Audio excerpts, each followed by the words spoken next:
了？有人偷城。偷城？来，拉着他，跟我走。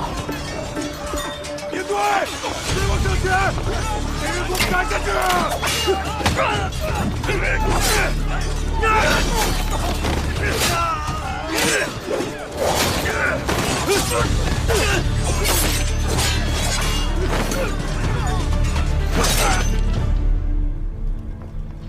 应该是从西面绕过来的，否则纵然是走路，咱们应该也能听得见。夜里行军，不能骑马，但他们却得带着马来，否则一旦失机，他们想逃都逃不掉。那他们应该是牵着马过来的，将马放在西藏护城河边上，着人看守，然后再徒步从冰面上过河，再用钩镰之类的东西挂着绳索攀上了城墙。这样，我带一个骑兵指挥出去，从西面兜个圈子绕回来，将他们的马全杀了。张太尉打了这许多年的仗，你觉得他会安坐在大营里，等着你先宰他的马，再杀他的人吗？来，你信不信？只要你的骑兵一出，离开寨子1里方圆，就会从野地里凭空长出1000骑兵来，将你连人带骨头一并吞了，一根骨头都不会吐。这么大的城池，就算他趁着夜色送上去100来颗人头，又能记得什么事？再者说了，10000人以上的大军调动，火把都没点上几根，这叶下的兵如何能够夜间视物又不乱阵脚？依我看，张太尉此番布置，不是为了投诚，是为了撬开咱们的城门。咱们现在就是张太尉喉咙里的一根刺，不把咱们给拔了，他是没法安心攻城的。不就是个破寨子吗？啊，也知得太尉如此殚精竭虑，为了拽那寨中守将出来，将5000骑兵派到南面去设伏不说，将自己的亲卫孝杰都放到城楼上做了饵，本钱不可谓不大呀。不过，这寨中守将竟是个属团鱼的，连头都不肯伸出来呀！京师之中，何时出这等人物？看来有料，下不得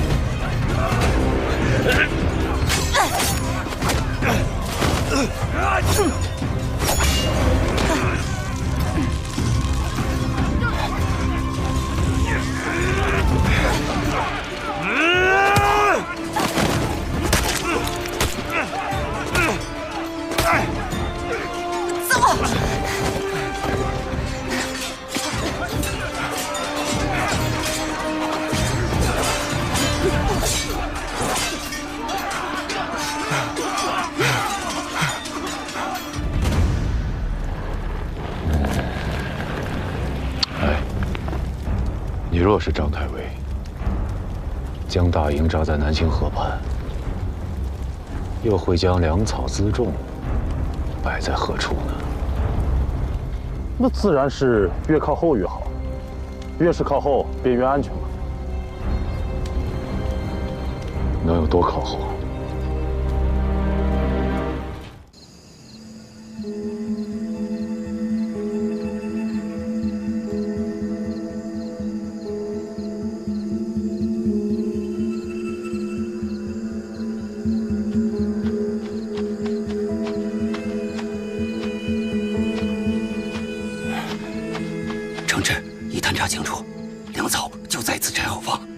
传令下去，大火点着之后，不许恋战，速速撤离，除非碰到老胆的、丧胆的，给我往死里砍！好。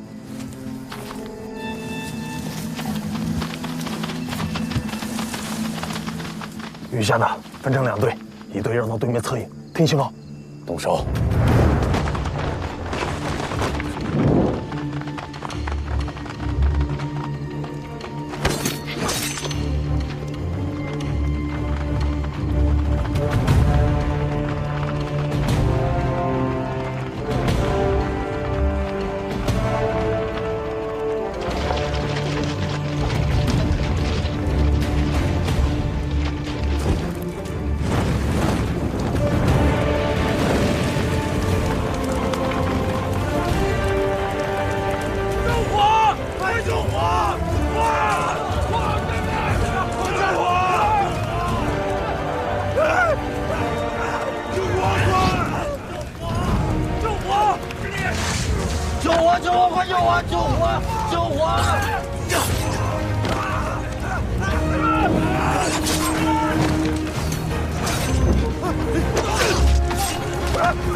大佬，这少说也有2个指挥啊，还有披了甲的，退吧。不急，把力使了，随我去拿了那条大鱼。走，嘿，跟着大佬冲！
车长，快走！我等殿后，快走啊！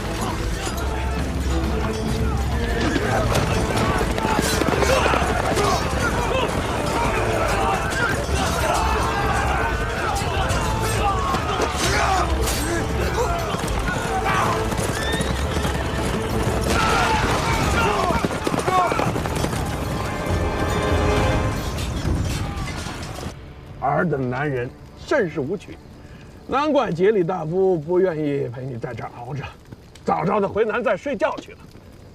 嗯，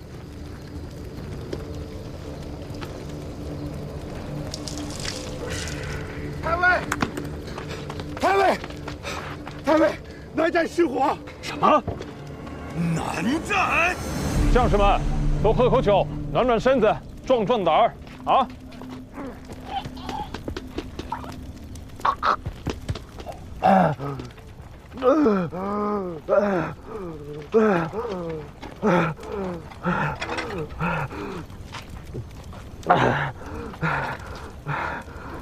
喝酒吗？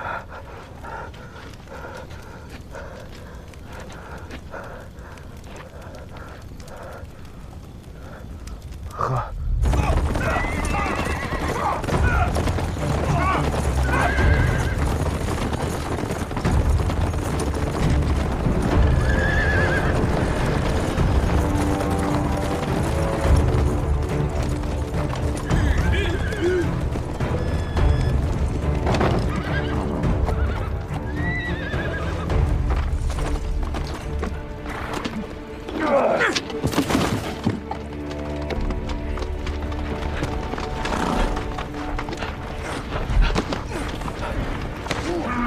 启禀主帅，我将率18支会自营后出寨向东，绕过阴山，沿南清河向西折，焚毁了瘴匿屯粮的南寨。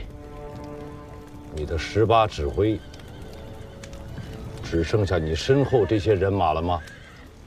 而让我们以命相护，助我生擒契丹御史大夫，耶律杰里换张东西，小畜生，用兵之道，守在池中。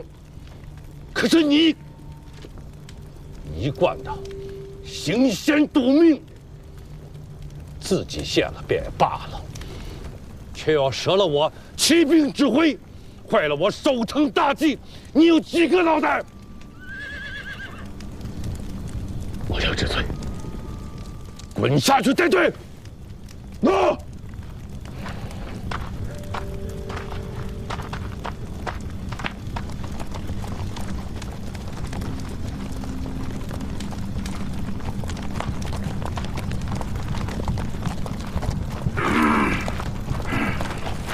此人该如何处置啊？他是契丹贵族，除了令公，谁敢处置？我会亲自押解他进宫的。带下去！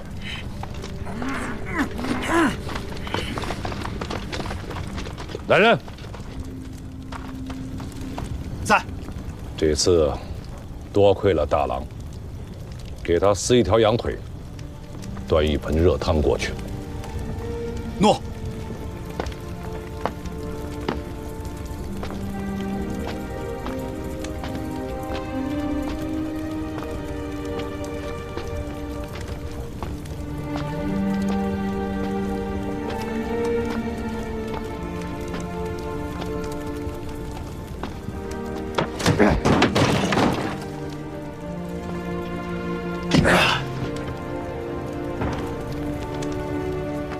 喝酒吗？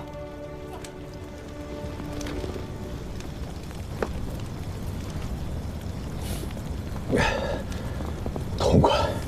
赵匡胤，字元老，正是在下。郭荣，字俊贵，郭太尉家的千里马，耳朵都听出茧子来了。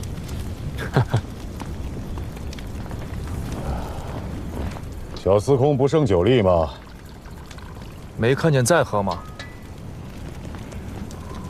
司空就是司空，喝起酒来也是1分3品以上的计较啊！什么司空不司空？小弟钱红处，字虎子。哎呀，有你在身边，夜间急切的时候，怕是都不用出门了。去你的！大郎，大郎，这儿呢。哪儿来的？太尉赏你的，兄弟们都说你是好样的。滚！不白喝你的，一起吃。好久不客气了。突然想起来，今天是小岁之夜。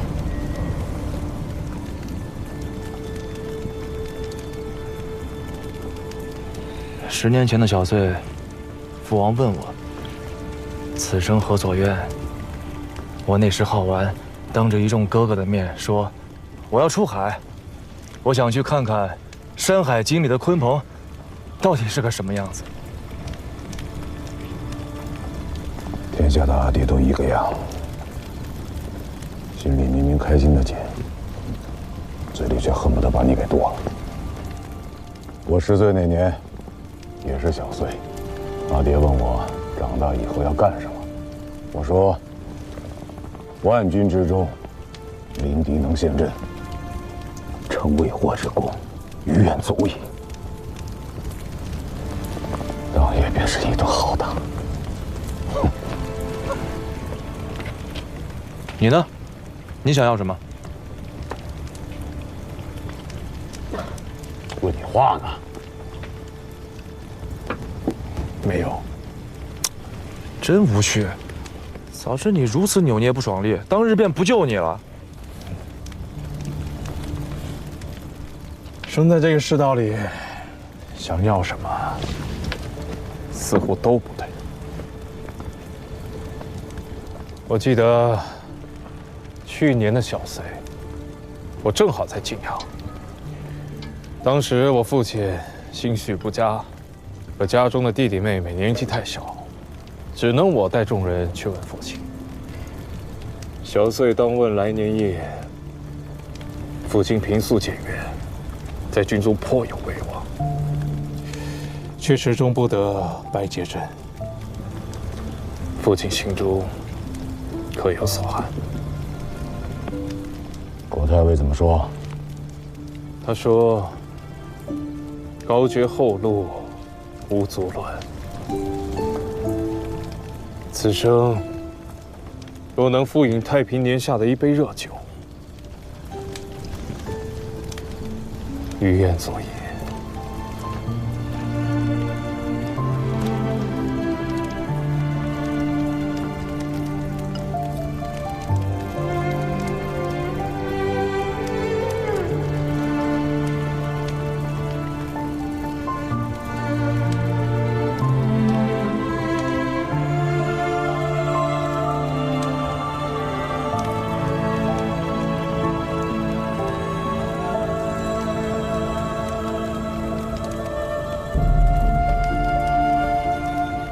好美啊！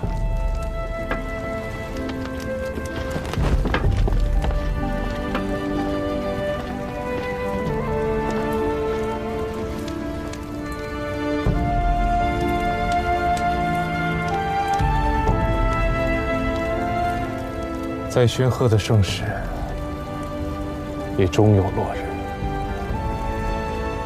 再不堪的乱世，也终会迎来日出。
第10日了，只怕过了这个冬天，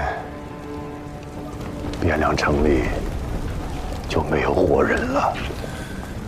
天寒地冻，守城固然艰难，可攻城的贼众只会更难。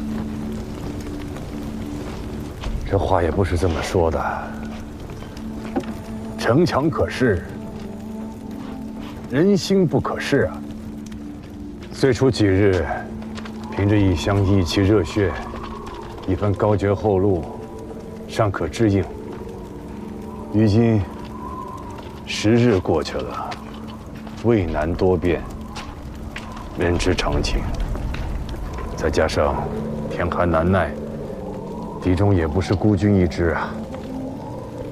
杜重威在腋下还有5万兵。更不要说他背后的契丹人。倒是朝廷这边，号称征朔，有一个天子，却也没有一般呢。朝堂上，也就剩下一个冯令公老头子，苦撑危局。京师之外，谁还在乎这个朝廷？谁还在乎这数十万的生命礼数啊？外无必救之兵，则内无可守之臣。罢了。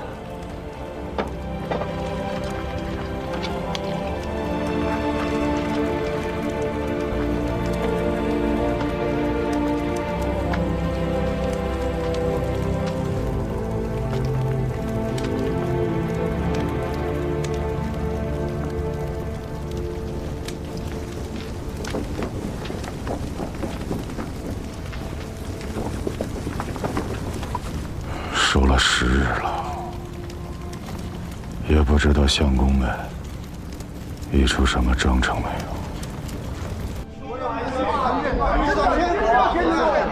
不能议和呀！你们要坚守，不能对一死相守，对吧？我等必向以死相许，应哪要小心呐！令公，以死相守。令公，令公，来了。当坚壁清野，距离千里之外。为何不能？有将来的兄弟。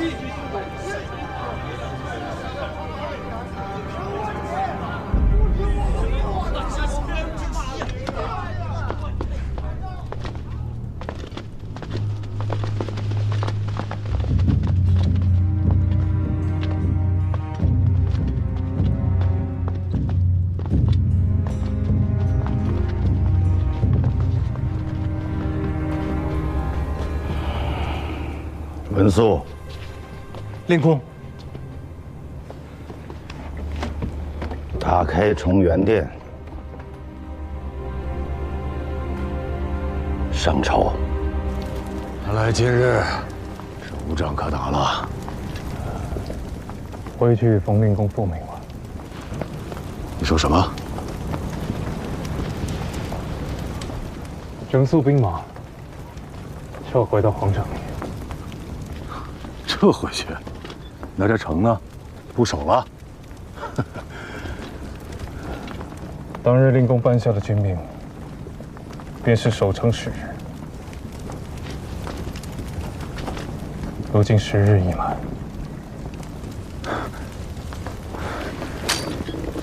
君贵兄，你是在与我说笑吗？元朗，撤军吧。趁着现在张燕走到军队还会调动，带着弟兄们撤回到城里。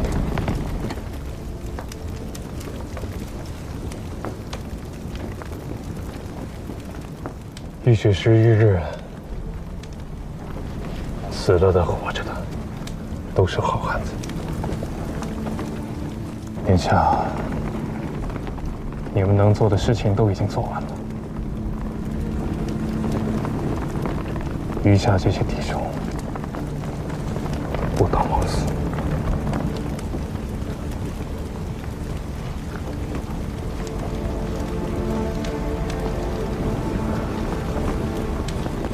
枉死！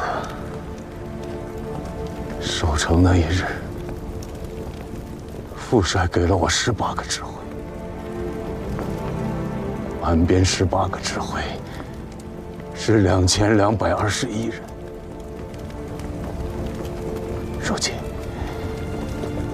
如今只剩下800余人。你现在跟我讲他们不当枉死，拆军规啊，拆军规！你们真他娘的无耻！说会有援兵的。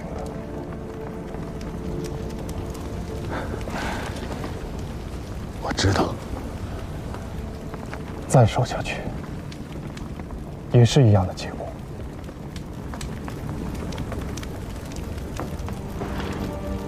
我知道，没有副帅的将令，此地便是某等葬身之处。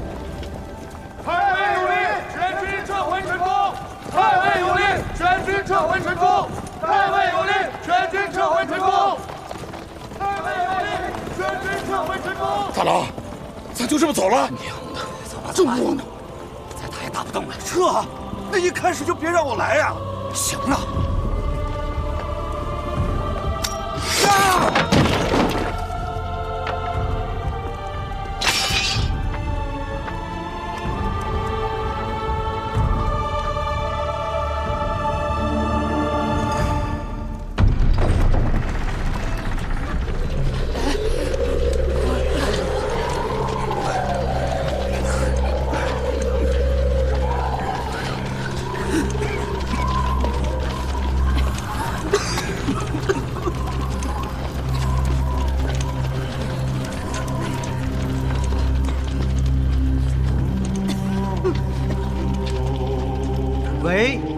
丹会同10年，岁次丁未元月，契丹大皇帝陛下制曰：请有皇王分尊北南，祭墓名誉，告谕四方。兹尔时事，以晋侯之资，困守绝瓮，田不过1城，众不足1旅，危身苟命，自成大土。朝纲稳于内，政治昏于外，致令天下纷扰，九州板荡，恶殍盈途，触目惊心。朕心敏测难安，唯念苍生之喘，欲解倒悬之机。南州赤子饥寒相望，故兴吊民之师，亲临夜变之间，期以扩清宇内，拯救斯民于水火之中。兹尔少君，荒民失此，善计宗挑，辄敢抗尊，自起信端，冒读纲纪，涂炭非尔所希，可自去尊号，迁居别业，贬为副议侯，以待明罪。以御史大夫耶律节里之东京汉儿司事，以右卫大将军张义军节度使张彦泽权东京留守，军国庶务亦应委之。汴州官变，亲卫将校宜听差遣，领遵军命。有作奸犯科、狂悖五上者，朕岂吝五行之诛哉！亲哉，勿负朕望，贤使之息。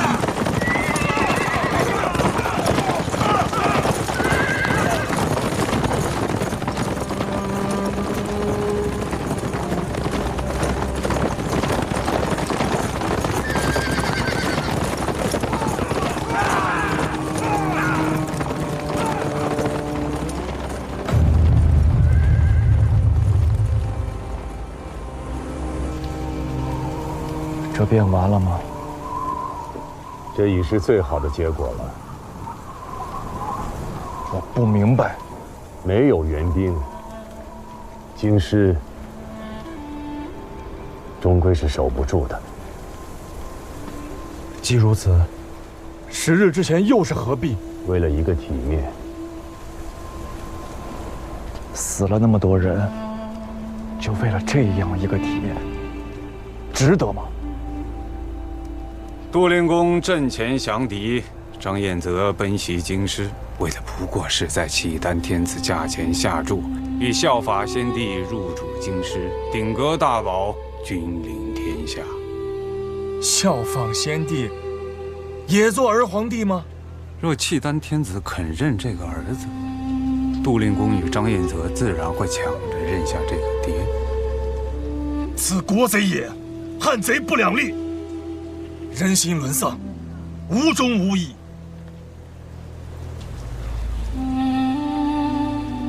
在胜负面前，世人大多都会选择胜，而抛弃义。苍生社稷，忠孝节义，难道不是最无价的吗？这世上啊，真正无价的东西必是有的，只不过在这朝廷的大殿之上，任何东西都必然是有价格的。